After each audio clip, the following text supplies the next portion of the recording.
We break down all the Sonic movies, Easter egg, references, and we talk spoilers. This is our spoiler review. Block content.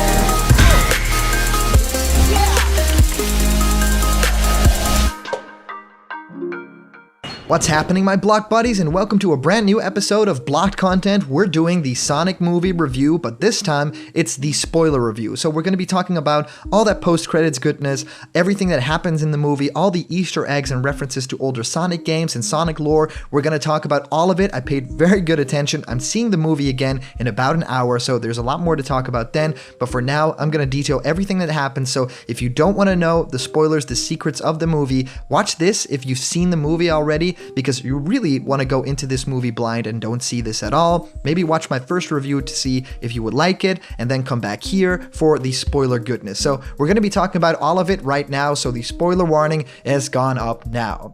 So the movie opens with a Paramount logo opening with the rings, the Sonic rings, actually slow-mo coming in and then opening up through, instead of it being the stars of the Paramount logo. So it's super cinematic, really awesome sound effects.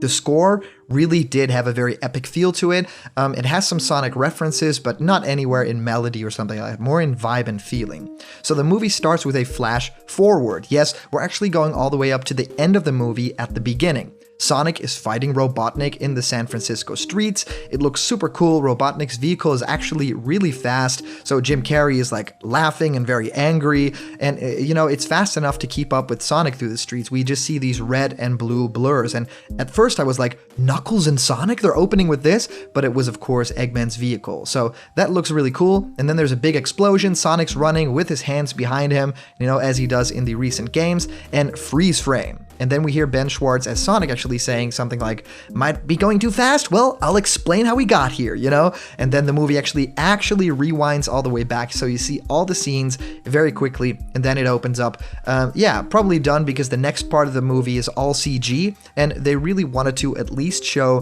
there's live action elements in the film and Jim Carrey. It feels like something added very late in the game, but it still fits with a Deadpool-style fourth wall breaking. They really wanted to have audience that might walk out of the movie like, oh, this is just an animated kids movie. They really wanted it to open with live action stuff and then get into this next part, which is one of my favorite parts of the movie, that is all CG, but of course feels very realistic as well. So that starts with Sonic's dimension. He talks about there not being school and stuff like that, but it's Green Hill in all its cinematic glory. It looks really, really great. The song from Sonic Mania starts. So this is like my dream. Like, I totally freaked out when that song started because I actually love the artists that do that, and I'm a big fan of those. So having their music in the game was like, oh, that was so heartfelt. So baby Sonic is here. Sonic is tiny, so the voiceover actually talks about Sonic's history on the planet, there not being school and stuff like that. Baby Sonic is so cute. It runs really fast, has little brown shoes, so not his final shoes. He actually receives those in the movie, and I'll talk about that. We see Green Hill Zone. Well, it's Green Hill Zone, but it's not called that in its full glory. Sonic even talks about cascading waterfalls, palm trees, and that kind of stuff. We then see Sonic actually plucking a flower and present it to someone in a treehouse. Baby Sonic's guardian, Longclaw. Yes, the owl from the OVA, now a female guardian for Sonic. Really cool energy over here, really great design too. Not very accurate to the character, but still, this is a big owl and, feels right for this animal kingdom, right? Sonic gives her the flower, but they are then ambushed by mysterious figures in the trees outside. It's a tribe of echidnas in traditional Sonic Adventure style tribal outfits. So if you've ever played Sonic Adventure or DX, you know the tribe of the echidnas and their whole backstory. They're actually going into that a little bit. Their faces and mouths are mostly covered, but these are echidnas from the Sonic series for sure. You can definitely see it with their dreadlocks. They even brandish spears and can run relatively fast too, so they chase Sonic. I didn't see any of them fly, but I see the movie again tonight. I might see them actually fly. Of course, Knuckles does that. Probably Knuckles isn't in that tribe. He's very young, probably at the age that Sonic is, or he's in there, and that might be his story for like sequels and sequels, where, Knuckles isn't really showing up in this movie, but at least there's seeds for him having been in that situation. So he's maybe even an antagonist already, like he was originally. So Longclaw protects baby Sonic, gives him a bag of rings, like tiny little rings, little bag, and tells him that he can transport you to different worlds. So these rings work like the portals from Doctor Strange. You actually throw throw them in the air, you think of a world, and that world is actually what's coming up. So at one point in the movie, we actually see a map of these different dimensions, and there's many Easter eggs in there. One of them is clearly Angel Island, and there's a Mushroom Hill one as well. Turns out one of them is a faraway world where no one will find Sonic if he keeps his gifts hidden. And of course, his gift is the super speed that Longclaw, Longclaw is like saying, you have a gift that I've never seen before. Well, Longclaw actually fends off the bad guys, and Sonic can't save her, so the ring actually disappears, and he's now in a new world. Longclaw basically fend them off. We don't see her fate. Sonic gets transported to our world. And then the Sega logo is presented, and we even hear an orchestral version of the Sega chant. A lot of Sega game footage is shown, also different games, not Sonic games, is shown in a grid, and now we're in modern day. Don't Stop Me Now by Queen starts playing. It's really awesome. It actually gets cut out and then returns back again. We see Sonic in like full glory. Then we see Sonic's little hideout and has a couple of Easter eggs as well. Sonic reads the Flash in, lightning speed. The headband that he wears when he's fighting with nunchucks is the classic Sonic banner from the title screen. The table that he uses to play ping pong on with himself says either Green Hill or Mushroom Hill. Anyway, it's like a Sonic level reference. And there's some light Sonic sound effects buried like very deep in the mix of the sound. Sonic shows that he's been living in the real world, spying on people that live in this little town for a very long time. He feels a part of Tom's family, Tom the cop of that Green Hill town, but he's not. They don't even know him. So he just watches them watch movies throughout the windows and stuff like that. We see different people in the village, but the fun part is Crazy Carl that lives in the village that tells the town that Sonic is real, a blue devil exists. Like, he sees this character. He even drew a picture of what he thinks is Sonic, and it's the classic Sonic meme drawing. I laughed so hard in the theater and no one else did, and it was weird, but I mean, it's my favorite moment in the whole movie. Like, seeing Sonic like drawn as like a hand art is super cool. Sonic likes screwing with Carl, so he'll like make him see things and make him believe things. So yeah, Sonic definitely, plays that up a lot in the movie. Moving on, Sonic goes to a baseball field and also, plays pretty much a game with just Sonics. So all of these different Sonics with personalities, because he's just so quick.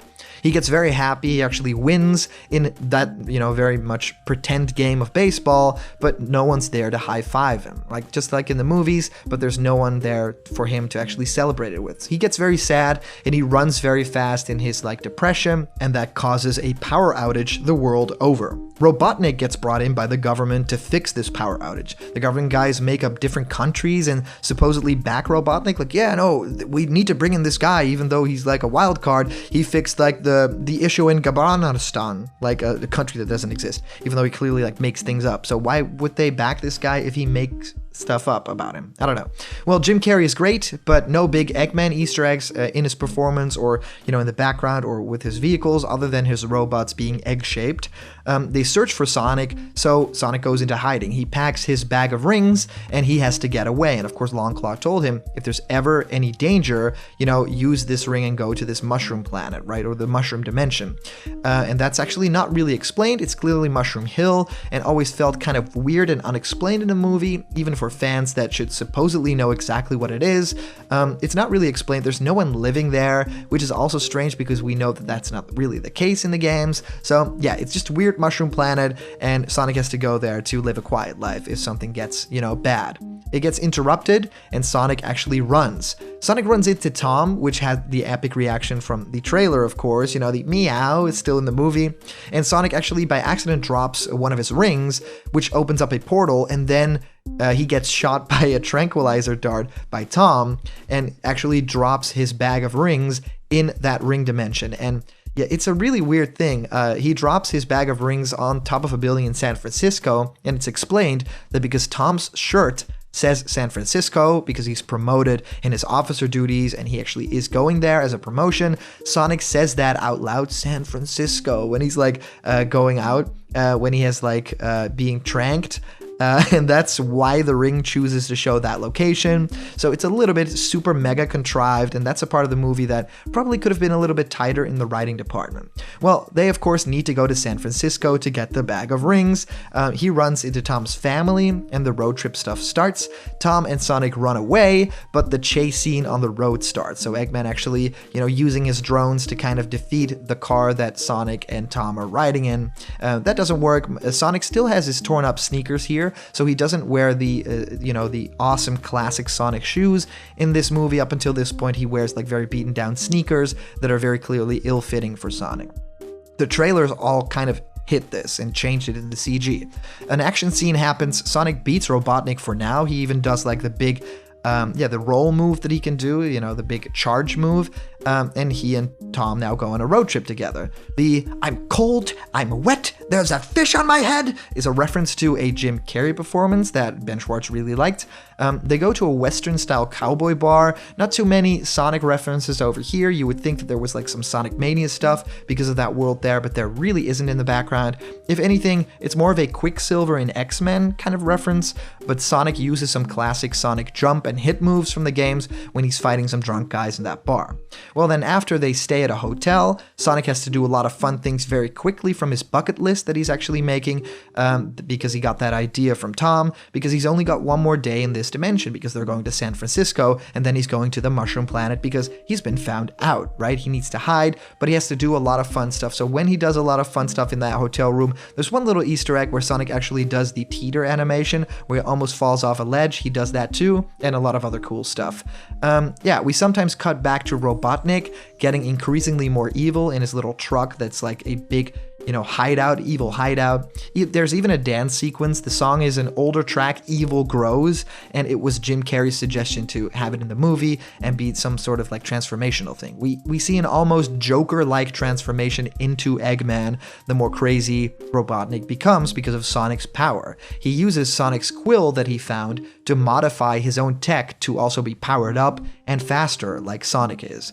Sonic and Tom actually go to the house of Tom's girlfriend's sister, who hates Tom with this guy, and really doesn't want them to date.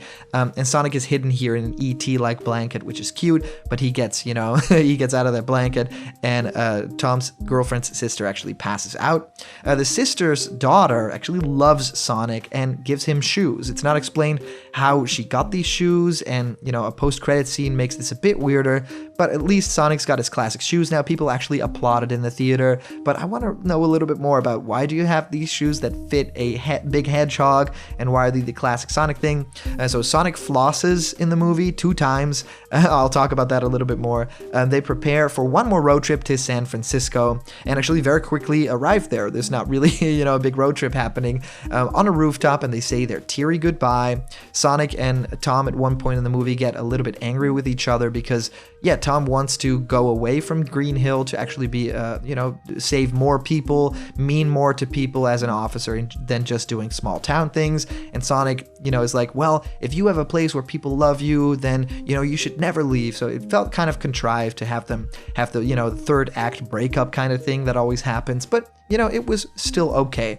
Sonic throws a ring, to the dimension when he says goodbye, but it hits a drone. Robotnik interrupts, and Sonic actually calls him Eggman in this exchange because, he mentions his drones looking like eggs. Then Jim Carrey's voice actually becomes a little bit more like Mike Pollock's Eggman, and of course the classic Eggman voice actor from the Sonic Adventure games as well, which I totally loved. He's like, "That hedgehog!" Looks really cool.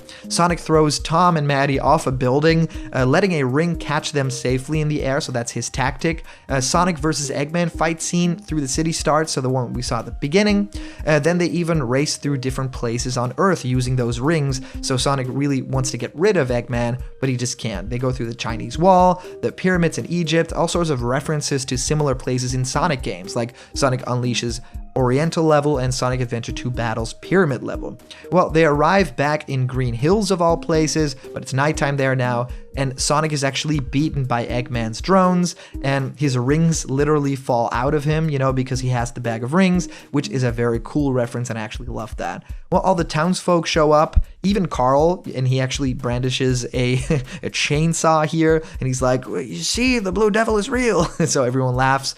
Using a ring himself, Tom actually knocks Eggman out a bit, but he doesn't win. He gets knocked out by Eggman himself. And then Tom says that Sonic is more human than Eggman will ever be, and that Sonic is his friend. And of course, that was on Sonic's bucket list in the movie, and that makes Sonic kind of arise and awaken and feel alive. This makes the defeated Sonic go quasi-supersonic. He's just, blue and, has blue eyes, kind of like Thor in Thor Ragnarok. but it's like Ultra Instinct Sonic. Very Dragon Ball Z-esque transformation occurs here, and Sonic goes full homing attack on Eggman's vehicle. It's awesome. It looks like a cutscene from the games, but it has a very sick slow motion final hit in his little ball form that it looks really cool in slow motion. Well, Eggman is defeated and pushed back into a ring dimension, the Mushroom Planet. So everything is well, the town is saved, and then we hear a piano version of the Green Hill Zone music while Tom and Maddie are fixing up their apartment, painting the house, and we find out that Sonic now lives with them and even gets his very own room that Tom and Maddie prepared for him in their attic with all his old stuff from his old cave. So Sonic flosses again here. I don't know why they added it twice in the movie. They could have done their own Sonic dance. I feel like there probably is some royalty stuff here because, you know, they're getting sued all the time for these different dance moves in different games. They're like, oh, that's like the thing from this game, and well, whatever. So it's kept open for a sequel, so Sonic lives with them. That's great. And then we cut to Robotnik/Eggman in the Mushroom Planet. He's shaving his head. It looks disgusting. And I think there's even a little bit of blood or something like that. So it looks really scary. He's gone full Eggman here, full bushy orange mustache, goggles, and even a little bit fatter. So he looks really great in this design. It's like a total transformation like him in The Grinch. He's using bits and pieces of his broken flying machine to eventually get out of this place by Christmas, which may be a reference to the sequel coming out in Christmas 2021 or 2022, which would be cool. He has a stone face that he found on the ground, so just a little rock that looks like a face. Maybe he carved it, and he calls it Dr. Stone because of his sidekick in the movie, the one that steamed Austrian goat milk. That is actually also called Dr. Stone. So it's a little joke. Jim Carrey actually improvises that he's going on reconnaissance, and he throws the rock and makes that joke twice in the ending, which, you know, maybe a bit much. Eggman then walks off and actually interacts with the mushrooms a little bit, walks up them, and it's actually quite realistic. And, you know, that scene looks very cool, a bit dark too for the movie, which I like. And then the credits happen. We see an animated credits bit with the Wiz Khalifa song played over it. It's sprite animated. The credits are fun. There's lots of Easter eggs to Sonic 1 and even Jim Carrey sprites, you know, in the old style, which is awesome. Why they didn't use the OG Sonic sprites, it's like a new style Sonic sprite, but it's not the Sonic Mania sprite. It's like an upscaled version that doesn't look quite right. I don't know. They don't have like the rights to their own sprites. It'll be weird. Anyway, but yeah, the credits are cool, but now we cut back to footage. We see the town of Green Hills from afar, and the you know, it's not the dimension, but it's the town of Green Hills where Tom and everything is in, and the town on Earth. We move to a rocky mountainside with the camera, and we then see a big ring portal open up, and we see a shadowy figure come out from Sonic's dimension, so the real Green Hill Zone that we saw at the start of the movie, then lands on the rocky ground, and the camera pans up, and it's, of course, you've all guessed it, it's Miles Tails Prower. He looks great, super faithful design, might even have his voice actress from the actual games, who will for sure be recast if there's a sequel, but I mean, just hearing that voice, I gotta find Sonic. Like that voice, I love that. And he holds a device in his hand and talks about how he finally found Sonic and needs to tell him something very, there's probably like some danger in that zone. Maybe Eggman is, in all the time that passed, even taken over Sonic's original zone or something like that, or built an army of, these mechanized animals, which, Robotnik actually does in the games. So Tails wears his classic shoes, which is weird because Sonic got his similar looking ones from a little girl in the movie. So yeah, that doesn't really add up, but yeah, I mean, Tails just looks very faithful. That's probably why they wanted to do it. And I think Tyson has also had a hand in Tails' design because it looks so good. Tails looks onto the distance, jumps, and propeller tails, and flies off into the distance very far, and that looks really well animated and really awesome. And then cut to the real credits, and there's no after credits after the big credits. That's it. So this is all the spoilers and all the Easter eggs for the Sonic movie. This is super incredible. I enjoyed my time immensely, and I really need to leave really soon because the movie is starting. I'm gonna watch it again with a couple of friends, and I'm gonna look for a lot more Easter egg. If there's more, I'll add them in the comments or maybe do a new video on it. I actually really loved this movie. I gave it an 8 in my initial review, and I'm sticking with that score. I absolutely think that this is one of the best video game movies of all time made, because, you know, the bar isn't really high, but still there's some great stuff out there, and I think that Detective Pikachu definitely counts, and this movie is up with Detective Pikachu. I might have liked Detective Pikachu a little bit more, just because it was tighter, there was a bigger budget behind it. I think the human performances were a little bit better in that, but definitely Sonic the Hedgehog is great, and I want you guys to watch it because I want to have a sequel to this game, to this movie. So